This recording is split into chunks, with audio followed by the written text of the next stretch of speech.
রায়মঙ্গল ডাসা গৌরীশঙ্কর নদীর ত্রিমোহনায় অনুষ্ঠিত হলো রাজ্যের অষ্টমবারের দুয়ারে সরকার প্রকল্প।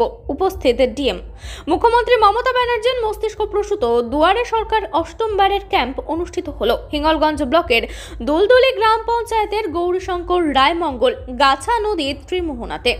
এই দুয়ারে সরকার ক্যাম্পে লক্ষ্মীর ভাণ্ডার, স্বাস্থ্যসাথী, কন্যাশ্রী, রূপশ্রী, যুবশ্রী, বার্ধক্য ভাতা, বিধবা ভাতা সহ রাজ্য সরকারের বহু প্রকল্পের সুবিধা নিতে সেখানে হাজির হয়েছে বহু মানুষ। এছাড়া যারা আগে কাগজপত্র জমা দিয়েছিলেন কিন্তু সুবিধা পাননি, তাদেরও কাগজপত্র আবারও জমা নেওয়া হচ্ছে বা তারা জমা দিচ্ছেন। এই দুয়ারে সরকার ক্যাম্প অনুষ্ঠিত হওয়াতে তাদের আর কষ্ট করে বিডিও অফিস বা সরকারি অফিসগুলিতে যেতে হচ্ছে না। এর জন্য খুশি জ্যোৎস্না মণ্ডল, বিচিত্রপাড়া।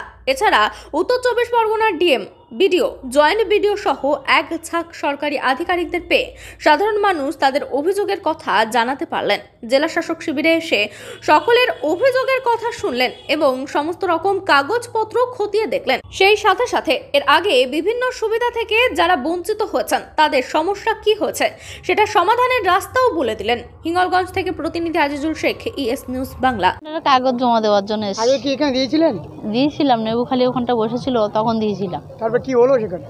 তা হয়নি। কেন হয়নি তা কি করে বুঝবো আমরা? এখন দিলেন, কি বললো সাহেব? তারা বলছে আমরা চেক করে দেখছি। কোথায় বাড়ি আপনার? এই দুলদুলি। কি নাম? জ্যোৎস্না মণ্ডল। অনেকগুলো সমস্যা নিয়ে এসেছি।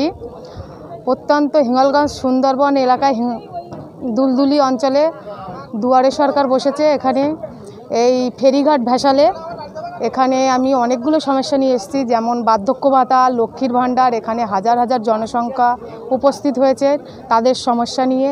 তার জন্যে এখানে আমার আশা। এবার এখানে অভিনব এই অনুষ্ঠানটা খুবই সুন্দর চলছে, যেহেতু এখানে নৌকার মাঝখানে করে নদীতে করে বসেছে, অনেক মানুষের সুবিধা হয়েছে। সুবিধার্থে এখানে একটা আমাদের দুয়ারে সরকার বসেছে, তাদের জন্যে আমাদের এই প্রচেষ্টাটা অনেক সুন্দর লাগছে এবং অনেক ভালো লাগছে। আমার নাম বিচিত্রা পাত্র। আজকে 15 ডিসেম্বর থেকে দুয়ারে সরকার অষ্টম শুরু হয়েছে, প্রত্যেকটা জায়গায় হবে। আমরা আজকে হিঙ্গলগঞ্জ ব্লকে এলাম। এখানে দুলদুলি ঘাটে ব্লক প্রশাসন, গ্রাম পঞ্চায়েত তরফ থেকে তারা আয়োজন করেছেন।